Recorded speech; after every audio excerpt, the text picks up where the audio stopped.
Building trust impacts your culture.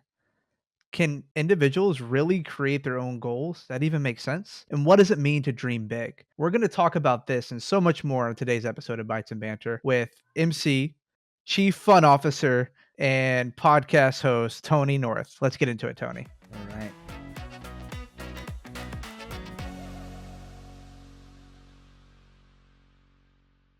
Welcome to this episode of Bytes and Banter. Today we have a HDI friend, long time leader in our industry, Tony North, with us. How you doing, Tony? Doing great, thanks. Tony, I'm excited to talk to you today. I know we've talked a few times. I had the luxury of being on one of your podcasts.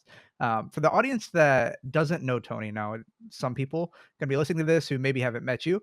Tell us about who Tony is. What do you do? I know you have a day job, but you do a lot of other things. So just tell the audience, tell me, what does Tony do? Yeah, no problem. Well, I'm Tony North. I've been in service management now for 26 years. My day job is managing a team of 42 in a service desk, help desk environment for King County, the 12th largest government agency in the United States. And that's my day job. I also am part of the Seattle HDI chapter and help run that chapter to provide education for people in our industry and who want to be lifelong learners. And then I also have my own podcast called Tech Talk Tony, which is a YouTube channel that provides education on technology, diversity, as well as for leadership. So you're a leader, who talks about leadership, who engages in leadership through nonprofits to give back to people. So you do a lot, Tony. And I know we've talked a lot about your journey. And you've been in the industry. How long did you say? 26 years. 26 years. That's a long time. That's a long time. Look, Some of our listeners maybe haven't been alive that long, right? that's right. That's right. So you have been in the industry, specifically technology in some capacity for a very long time. And we've talked a little bit about your journey. And so I would love to hear you just kind of flesh out your journey a little bit. You talked a little bit to me, in our conversations about mentorship and the impact. So I would just love to hear you kind of talk a little bit about your journey and how you got where you're at and kind of how that mentorship played a part in that journey for you. Yeah, everybody has, their own story. In my situation, I started out as an adopted child where I ended up in a family that later, through divorce, enabled me to move to some new places and really forced me as a young child to learn and adapt quickly, but I also ended up getting in trouble. And as part of that, I was fairly well grown by the time I was 18. A lot of my, high school friends that were graduating were still doing stuff that I had already been in trouble for when I was 13 and 14. And I was ready to do something great. I ended up in IT accidentally. I joined the Marine Corps after being in high school, spent 4.5 years in, became a veteran after the Persian Gulf War. And during the time that I was actually in the service, I taught myself computers.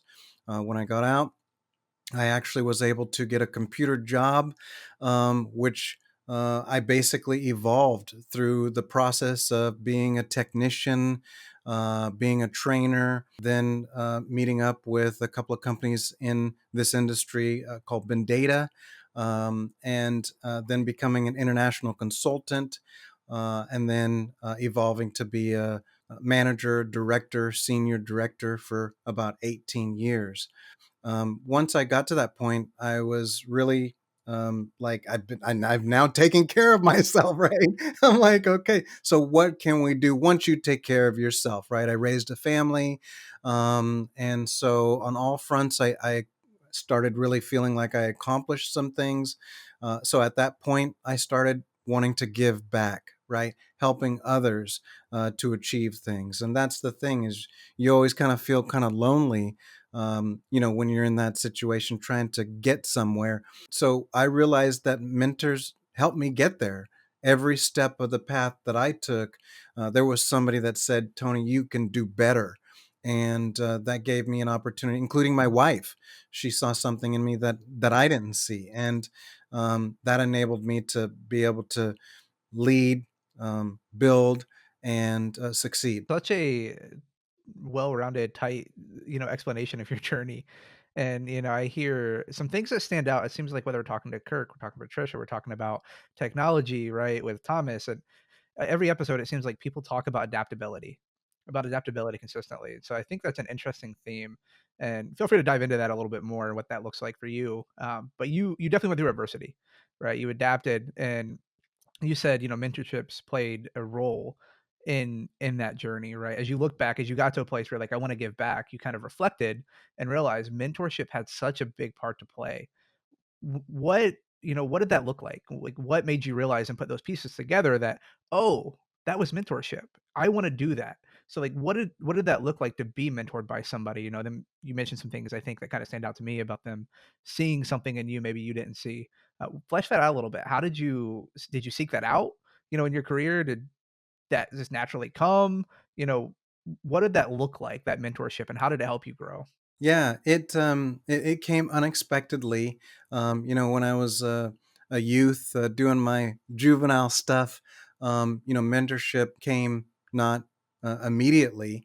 I actually had to earn some respect, and that was the adaptability part, right? Being able to be in different cities and different situations, meeting new kids, meeting new teachers.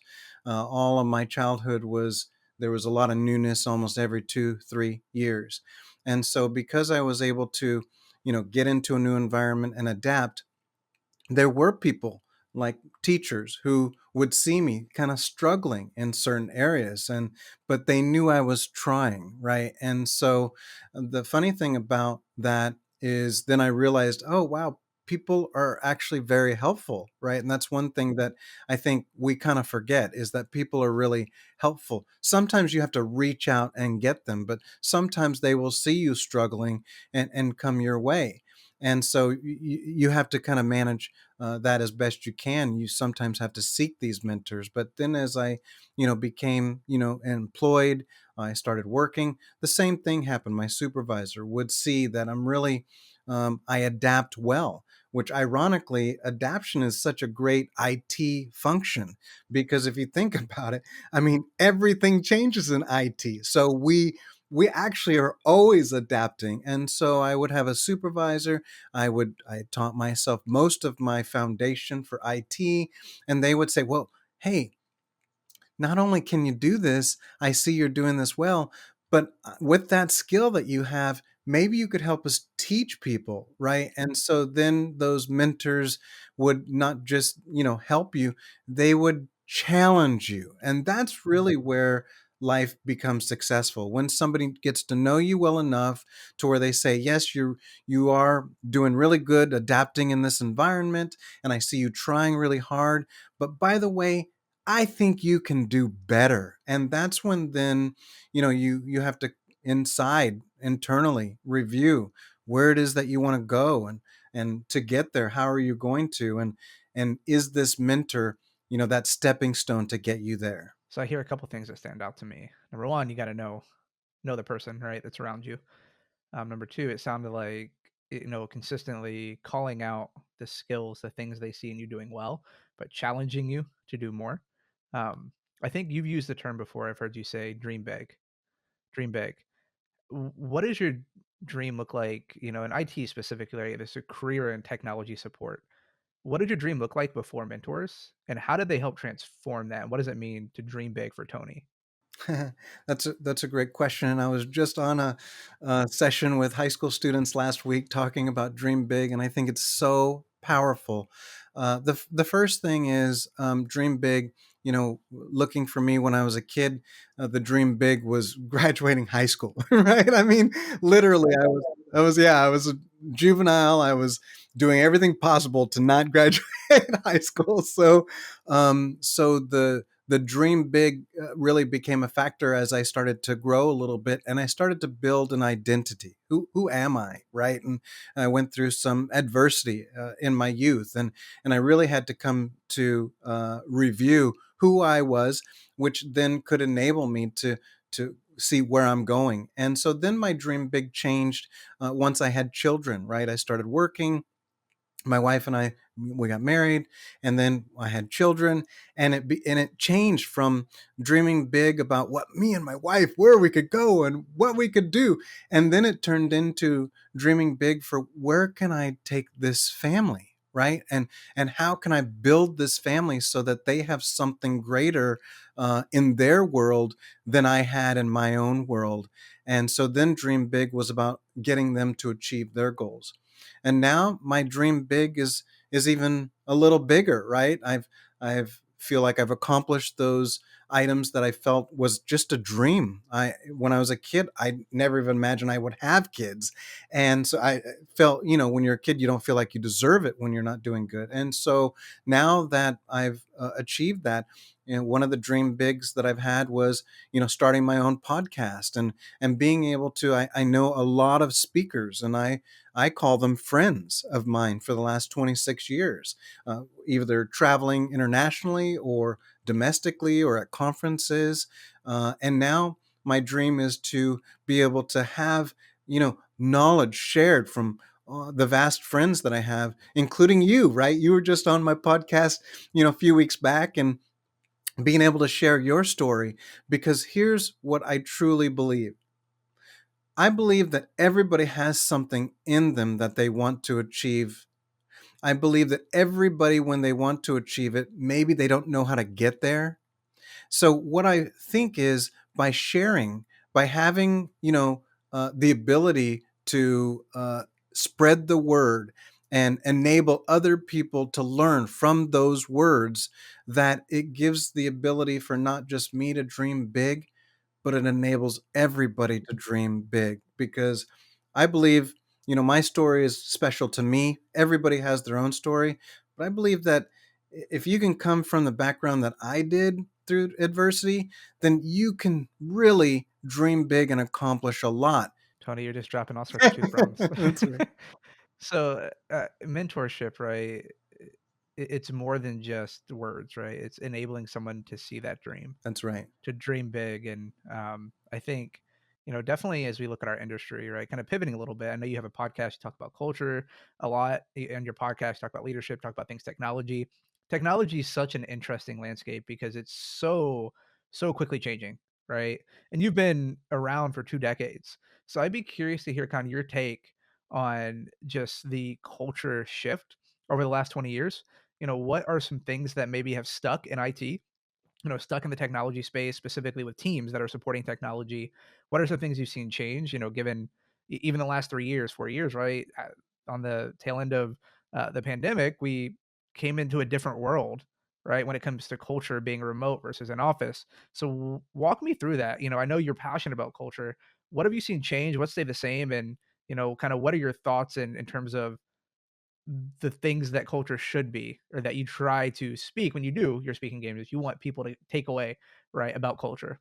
And that's a great question. I think, the biggest thing I'll share, and then I'll back it up a little bit, is that, when we first started, at least when I first started 26 years ago. I guess technology didn't start then, but because I'm not that old.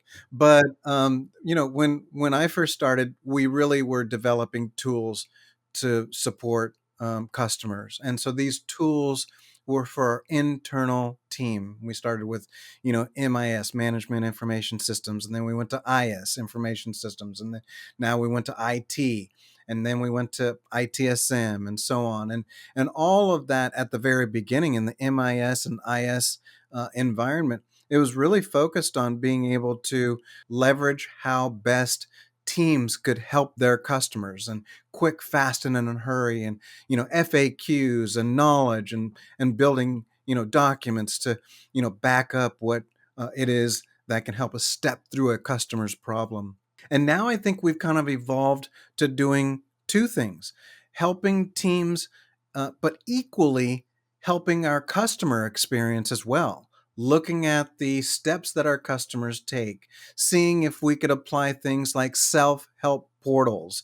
And by the way, being in the place where our customers are, right? We didn't do that 26 years ago, but we have smartphones today. We have iPads. We have tools that enable our customer experience to get the knowledge where they are, as opposed to forcing them to utilize a computer or, hop on a kiosk machine. And so that, I think, is a big change, being able to improve that. And then automation, applying that automation and that culture, which is different today. A lot of people, as you see in trainings for automation, which I'm going to do some sessions here later this year.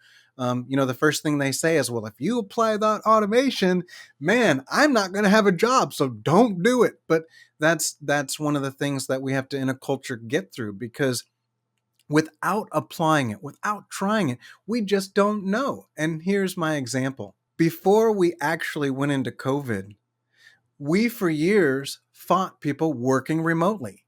It was a thing. There was no way we were going to have people work remotely. By the way, if they did, it was if they were sick or some sort of emergency. But as a management culture, we were all opposed to having people work from home. And that's just because we felt we couldn't control the morale. We would lose context with the goals that the company would have, and we wouldn't be able to just shoulder tap each other right next to each other. And I think here's the example of where culture sometimes meets the rubber in the road: is we actually went through COVID and we survived. Support continued remotely. Teams continued to build things remotely. We found all of these nice little games that we could do online. We have Slack and we have Teams and we have all these, collaboration tools where you check in online, and when you're at lunch you check out, and when you come back from lunch you check in, and when you're out for the day you check out. So everybody actually has what I call a virtual proximity to enable them to manage their schedules. So listen, we would have never got to that place had COVID didn't get here. It really helped us change our culture and mindset. So these are the things that, being in the customer's place where they are, being able to give them the ability to have self-help. So the real change has been not just helping us who are servicing customers, but improving that customer experience as well. Let me ask you a question, and this is it might throw you for a loop, and I don't know if there's a right, wrong, or answer to this question, but I heard you said we survived, which I think is true, right? We learned a lot about organizations, our ability to be adaptable very quickly, right? Transformation happened overnight almost, which IT projects don't happen that quick, right? You have a whole cab, you have a whole planning, implementation, ROI, analysis, and we roll out to this test, right? So it doesn't happen that quick. We were forced to make it happen, right? And we survived. The question I would have for you, Tony, because you've seen a lot of different teams. You lead a team of 40, which is not a small team, right? As a people leader, we've survived, but have we continued to thrive more, the same, or less than when we were all together, even if it was for the sake of being together? I would have to say that we've probably thrived a little less, mostly from the standpoint of there is a real benefit to being in the building, collaborating together. You think of an idea and you stop by somebody's desk and you talk through it and they love it. And then you go into your boss's office and say, hey, me and Joe Schmuckatelli got this great idea. And then we move it through fruition. And so it is really upon the challenge for managers, right, to have that same effect. Are you engaging with your team throughout the week, just as you would if you were in a building? And I would have to say that not all managers, have the tools and education and knowledge to be able to extract that type of information that could be done, at the water cooler. And so, because of that, I would say we're a little less than. But time solves a lot of things. And so I think with more time that'll improve as well. Plus, I do hear a lot of companies are starting to get back into being in the office for a couple of days a week. And I think eventually we'll find a balance that you're going to have to be in 2 to 3 days of the week, but you can still be at home, a couple of days a week. So I think we haven't found that equilibrium yet, right? Where we've got a good balance of work life balance. And because of that, now we have the tools that we need for either a new manager or an experienced manager to kind of extract those things that sometimes could be water cooler talk. So I think we're still in that learning mode. I think it can be better. And I'm hopeful that, over the next few years, additional tools will get us there. I think I would agree and almost exactly with where you align, like kind of the looking back at it. I think there's an art to leadership. There's also a science to leadership. But those things haven't really been fleshed out in a fully remote world or in a hybrid world, right? The the engagement with the culture, the purpose of an organization and seeing how everybody's playing a part and pushing towards that same purpose looks very differently when you're remote versus in office, right? I think there's also some dynamics that, as I think about it, our leaders and manage specifically the people leading those teams, right? There's a different skill set, a different ability you have to really thrive when you're performance managing, trying to build rapport, trying to keep morale up when you don't have the people around you, right? So, and I think that plays straight into culture, right? Um, so like, how do we as leaders, Tony, like, what are your thoughts on, as leaders who most of us are either in a hybrid or some form of that fashion? I know that the numbers are growing. Like you said, there's not nearly as many remote jobs as people might think there are out there anymore, fully remote. I think it's like 20% of technology jobs are or less are fully remote now, right? We just did an episode with Robert Half, and we talked a little bit about that. And then I think it's like 40, 50% are hybrid of some sort, and the rest are fully in office. So you're seeing kind of that mix now.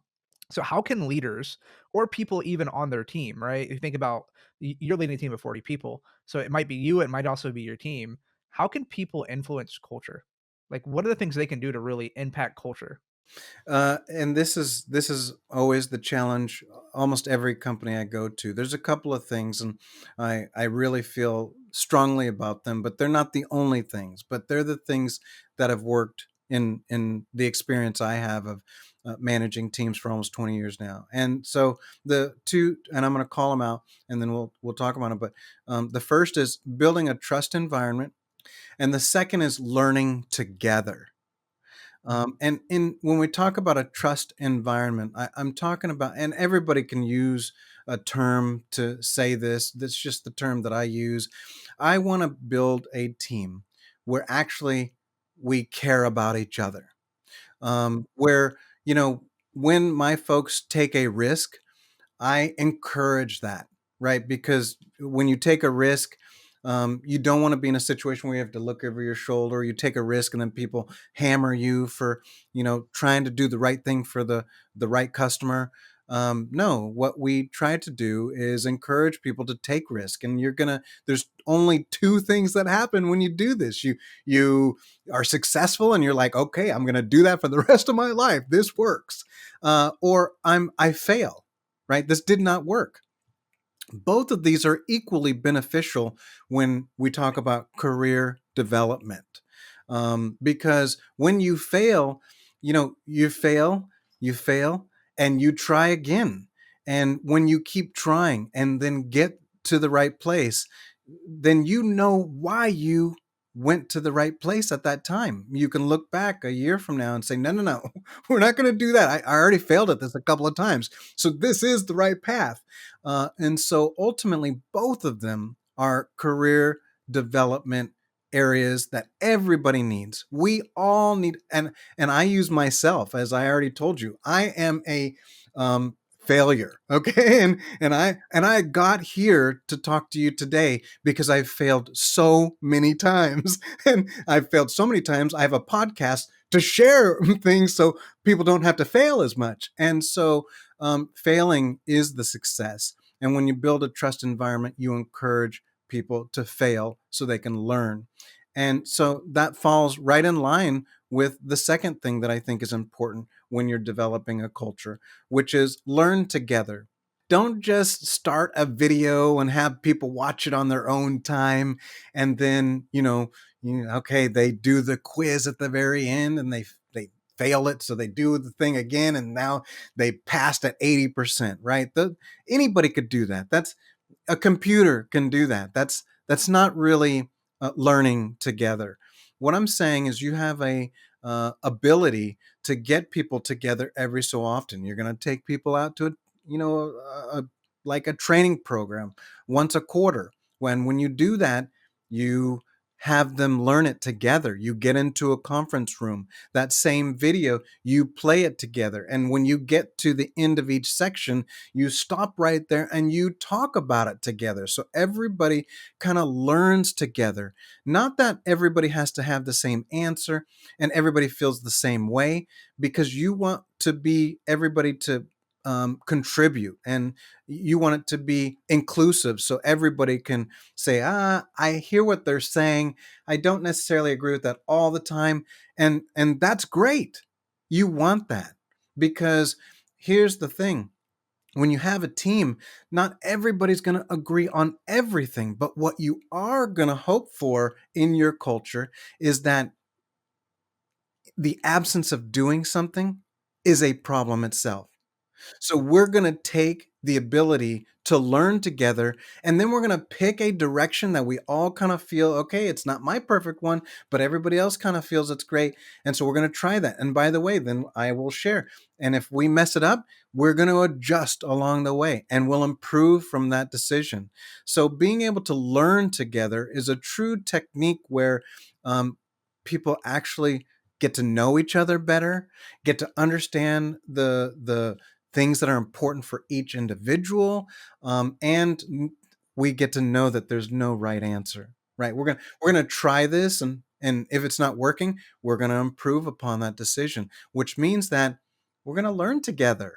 And when we learn together, it's just like in baseball, just like football, just like soccer, right? They practice, practice, practice. Well, in business, how do we practice, practice, practice? We learn together, just like on a baseball team when they practice together. And that enables you to then have that trust environment also, because people can talk, they can share their opinion. There's no right or wrong answer, but we're going to learn together and then trust each other. And that culture is when people want to be in that culture, helping the team succeed.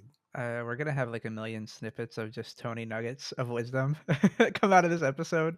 Um, I think trust is so important, right? And learning together. That's one I don't think I've heard really talked about a lot. Like for me, that's kind of, I wouldn't say it's a novel idea, but talking about it in the form of culture, transparently, I don't think I've heard a lot of people talk about that specific practice, but it makes a lot of sense. So how like talking about hybrid work, right? Like I lead a team of I have probably like 11 or 12 leaders that report into me, right? And they have teams underneath them supporting multiple different clients doing IT support. We have like every organization, we have budget, we have revenue, we have productivity, right? We have all these things we're looking at.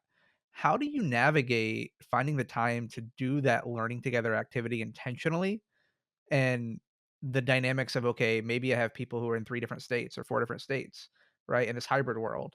Like, how do you navigate that? Like, how do you marry that? Like, what is that? Give me some practical examples of, definitely in our world of IT support and technology, what that might look like.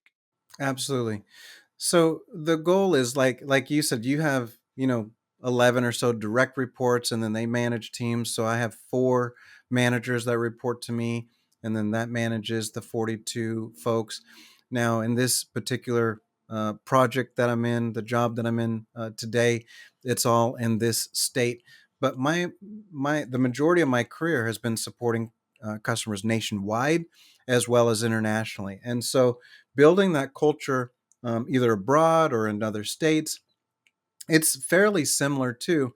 The difference is this: in that situation, we can't necessarily have everybody all together, right? We have to, so we build pockets of, usually based on time zones, the 4 different time zones, and we pick a leader within that time zone that these people can go to all the time, and then we do the first.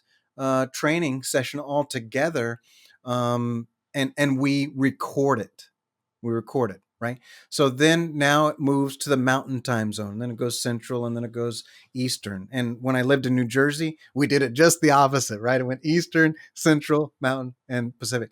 But the goal is that we have all four. If I have four different, let's say, managers and they're in four different time zones, then I have all four of those managers join the first session, right? That's the key. Because I can't have them all the people, right? Because of the time zone and that. So I try to be flexible on the time. Obviously, I try to do it if it's including East Coast manager. I'm going to do it at 6:30 or 8:30 or whatever, so it's not impacting their day late at night. However, they join. And what you're really doing with those four managers that are in four different time zones is you're educating them on how to do this process, and you're recording it.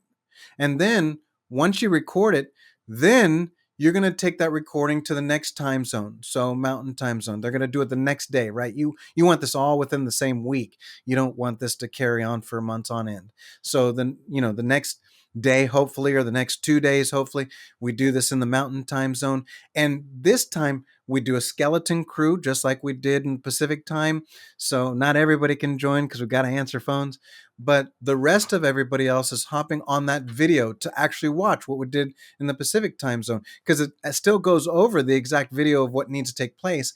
And then that manager stops and we have a dialogue about everything we did at the end of that session, and we talk through it and we go through it. And then the added bonus of being able to move the video is, hey, let's see what they said at the Pacific time zone after we've had this conversation. Because what it is a continual learning process. Like, oh, right, they actually said some things that we said. That is the main reason why you have the video. What you're trying to show people is that people are thinking outside of the box, and that others have maybe thought about some things maybe in a slightly different way. The whole point of it is, when you get through, the four different time zones, is that everybody actually is thinking fairly close to what needs to happen, which means that it's not a manager telling the team what to do. It's the teams coming up with their own solutions and buying into what that video is providing, and maybe critiquing it a little, making it specific about, their actual work with customers, which is exactly what you want.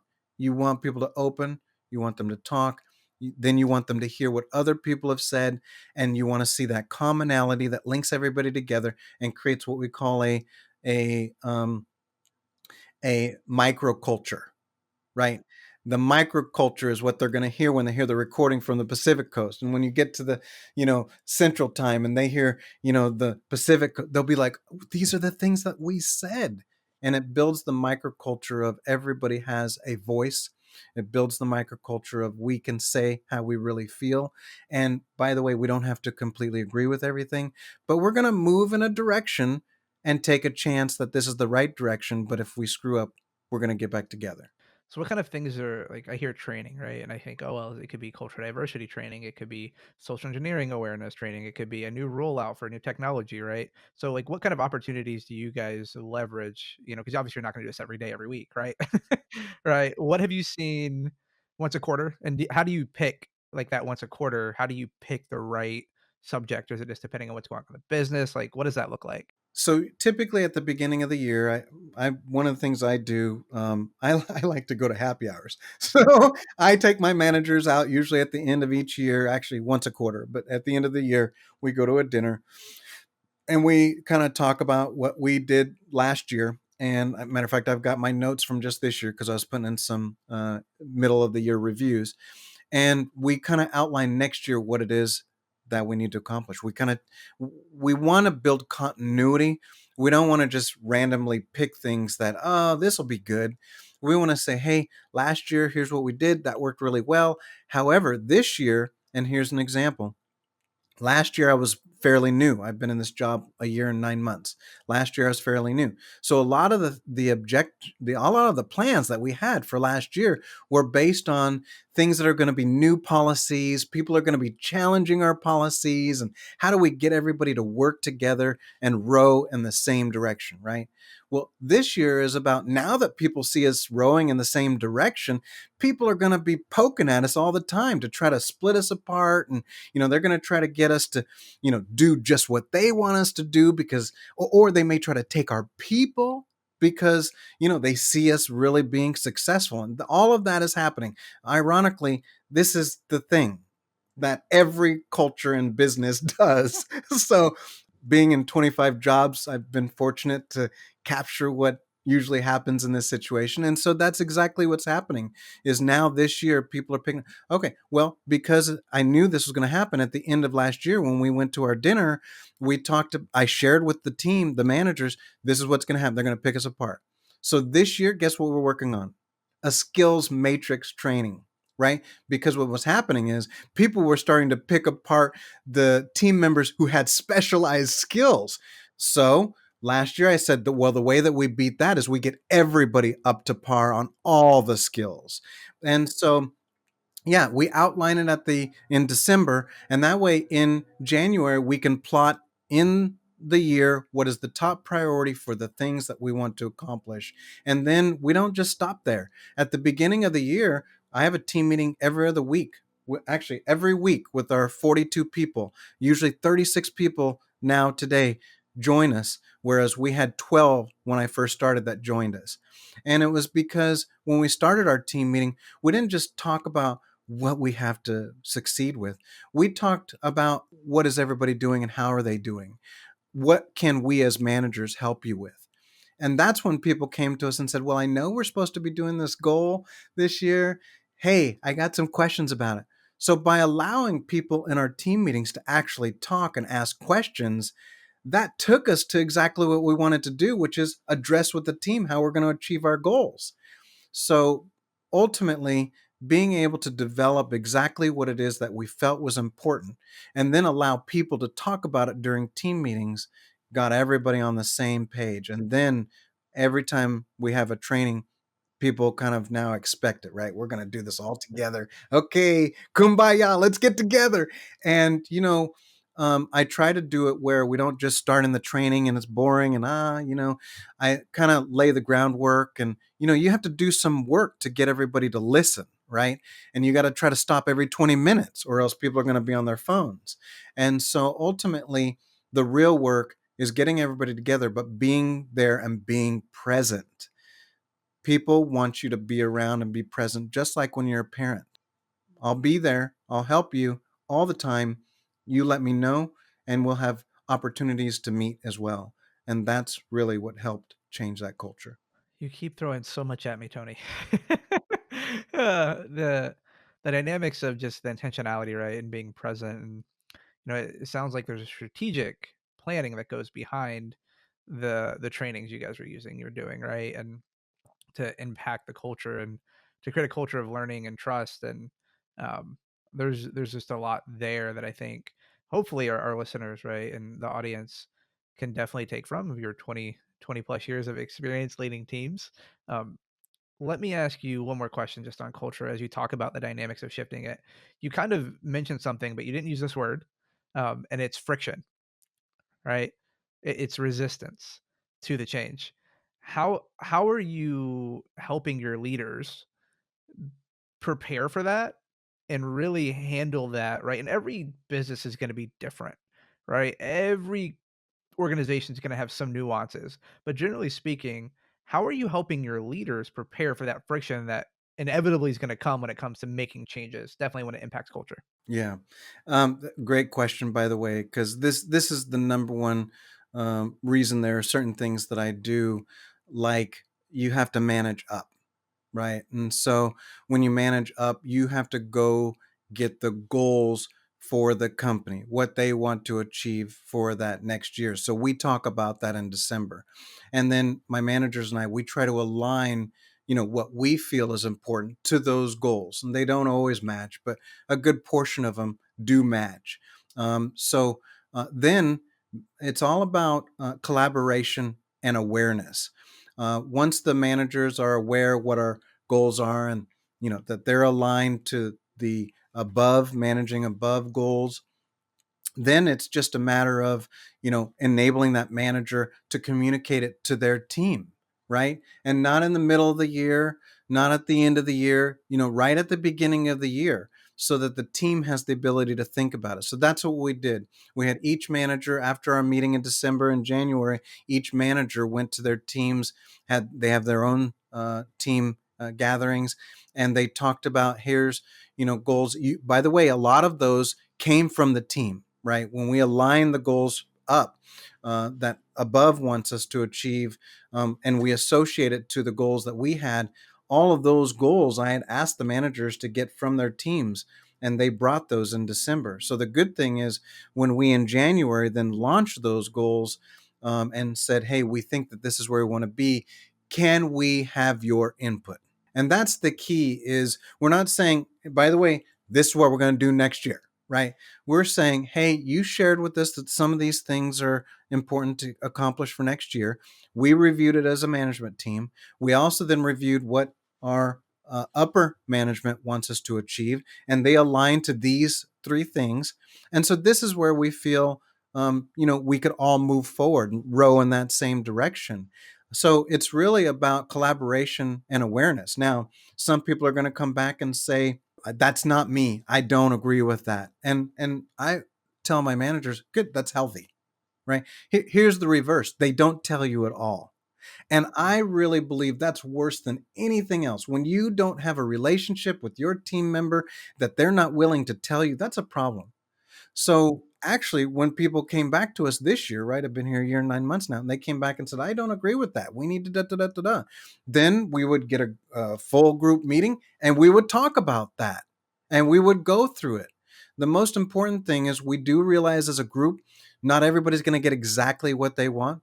When we have a point of contention, or we have some conflict that we see, they see it a different way, we see it a different way, management above me sees it a different way. When we have that, then we're going to just talk through it. We're going to collaborate, knowing that there's no right or wrong answer. There's just a one direction that we will try. And as we try it, if we screw it up, we'll fix it. I think that that dynamic of bringing the team and to create goals is interesting, right? Because normally, and it's almost counterintuitive. Definitely, I think the larger you get in organization size, I think the more complex and complicated that becomes, right? Like I have a team of like 300 total, right? A little over 300, something like that. Getting all of their voices to chime into goals could definitely be really, really challenging, right? And the question that kind of comes to my mind is, you get your organizational goals, right? The senior leadership who's making the trajectory for you of the county, right? Or of whatever organization, right? It's that what Simon Sinek calls that just cause. Like, what are we doing to drive towards that just cause, that purpose? How do you, or have you seen your team over time, or maybe not, maybe it hasn't changed at all, as they start to talk about what they want to achieve? How does that contribute to the bigger picture? Or is it something that you kind of have to weave in and talk through, like, okay, well, this doesn't necessarily add to the outcome we're trying to achieve, right? Because the output should drive outcome, right? If it's not driving outcome, it doesn't matter. It's just an arbitrary number. So how do you weave that true focus on outcome aligned to the bigger purpose with people who maybe aren't in that leadership role, right? How what does that look like? Yeah. So, in that type situation, I mean, there's a couple of things there, when you're trying to, get everybody aligned correctly. Typically, in a larger organization, you may have, especially in that size 300. When I managed a size like that at McAfee, it's basically what I found is, it's not just the 42 I have here. It's those different pockets. Let's just say 100 each.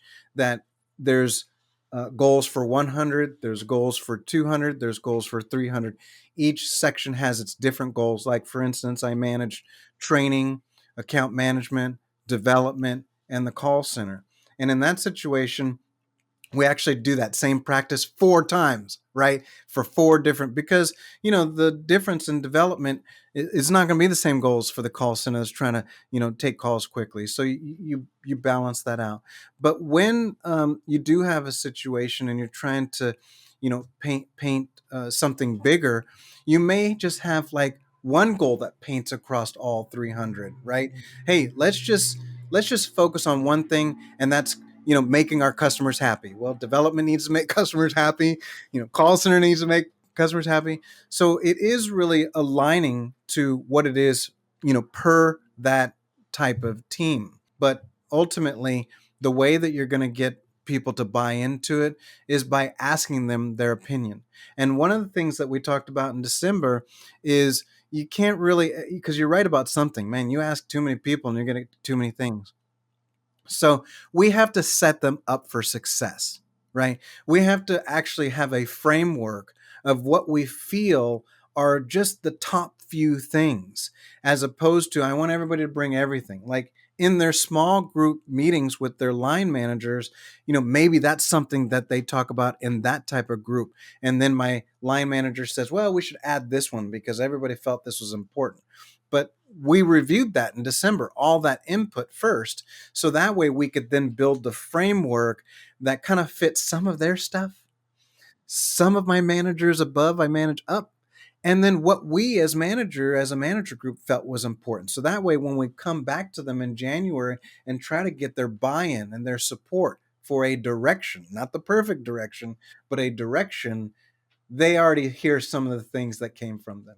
You, definitely care a lot more about everything if you have a voice in creating that reality, right? So I Absolutely. love that. Yep. I love that, Tony. So let me pivot. I'm gonna ask you one final question, and I did prepare you for this.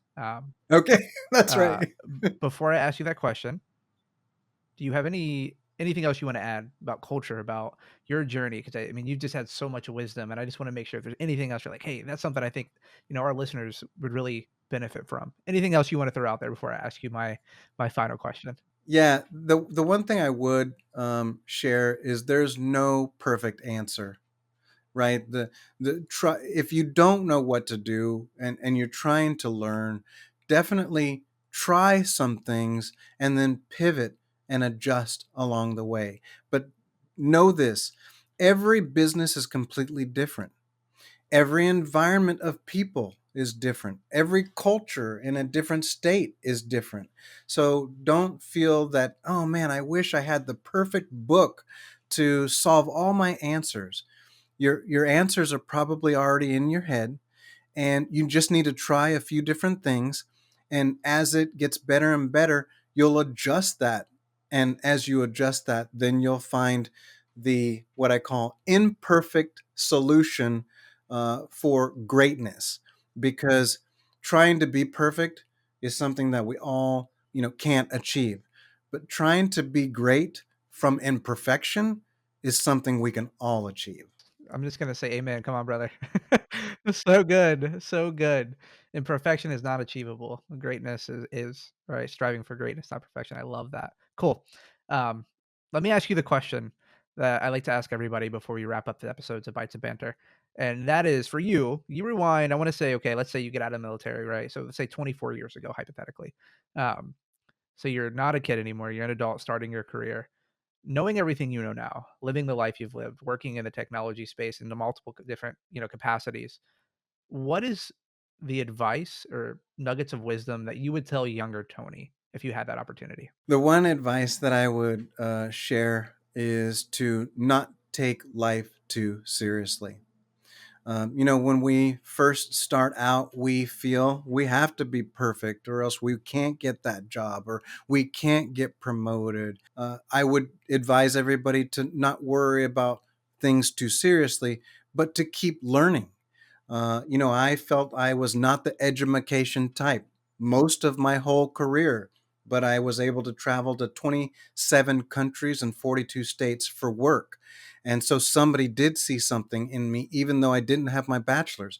I ended up getting my bachelor's when I turned 50 with a GPA of 3.72. And I thought I could never actually go to college and be successful. I barely passed high school. So the real benefit I feel my 20 to 30-year-old self would give myself is don't think and don't overthink and don't take things too seriously. Just keep learning. That's so good. That's so good, Tony. Just keep learning. Just keep learning, keep growing. The world changes, life changes, circumstance changes. growth is a choice. Keep learning. I love it. Cool, Tony. Before we wrap off and send off this episode, where can people follow you? You mentioned some podcasts, those kind of things. Where can people sync up with you, see what you're posting, see the kind of things you're sharing? Any plugs you want to give before we wrap up? Oh, thank you. Well, I'm on Tech Talk Tony, which is a channel on YouTube. TechTalkTony. So Tech Talk Tony on the YouTube channel. I also have my own website, TonyNorth.com. Should you want to see my bio or some of the other content that I've shared, including I am on a speaker tour right now called the Chief Fun Officer, one of the titles that I was given at one of the companies that I work for. So if I can help you, please reach out. Well, Tony, thank you for your vulnerability, talking about just your background. Thank you for sharing your 20 plus years of wisdom and leadership with the Bytes and Banter HCI community audience. Can't wait to have you on in the future. Audience who's listening, watching us on YouTube, thank you for being here. Thank you for showing up. Hit that subscribe button, like button if you haven't already, and we will catch you on the next episode of Bytes and Banter. Thank you.